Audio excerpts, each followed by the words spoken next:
Hey guys, it's Michael Gallini at your auto shop in Plano, Texas. Today we're going to go a little off topic and talk about ownership of a shop, and I'm going to give you guys 5 tips that I wish that I would have known coming into this. First tip would be coaching. There's tons of places that you're able to find a coach: Facebook, Google.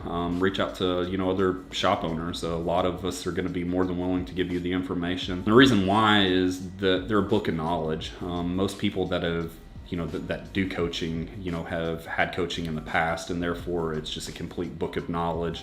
Why do you need it? Accountability. You as a business owner have a vested interest in all of it, as where a business coach is going to have a vested interest in the business, but not just in the business, but in you. Financial backing would be the second one. You can get financial backing from the SBA. You can do it independently if you've got the cash flow to be able to do it, or reach out to somebody that has an interest in maybe being a silent investor. It's the key to making the day in and the day out operations much easier, instead of having to essentially rob Peter to pay Paul.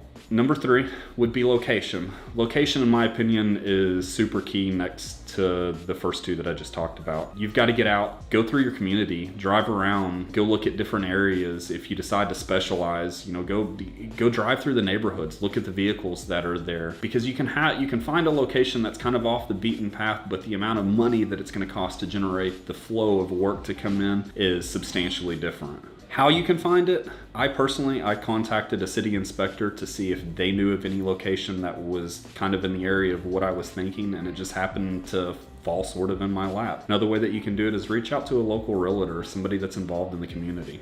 People would be my number 4 deal. The people that work for you, your employees, are very key to the entire operation of the entire business. You as an owner have to realize that you can't do everything. How you can find employees. Indeed has worked for me. Other than that, it's been referrals or even people that I've known in the past. The one thing that I will say about that is don't mix friendship with business. Number 5 would be business planning. Reach out to the local community college. They offer classes for business owners that you can go through, and you can basically map out your entire business plan. I feel it's super key in being able to do this, and I wish that it was one thing that I would have done from the very beginning of ownership. These are the 5 things that I would suggest doing if you have an interest in ownership of any business, and especially the automotive business. If there's anything that I can personally do for you, feel free to reach out to me. But if you're not comfortable reaching out to me, reach out to other business owners. More than likely, they're going to be more than happy to point you in the direction or give you the information that they wish that they had from the very beginning. Thanks for watching this, guys. And as always, I look forward to seeing you guys and love talking to y'all. We'll talk soon.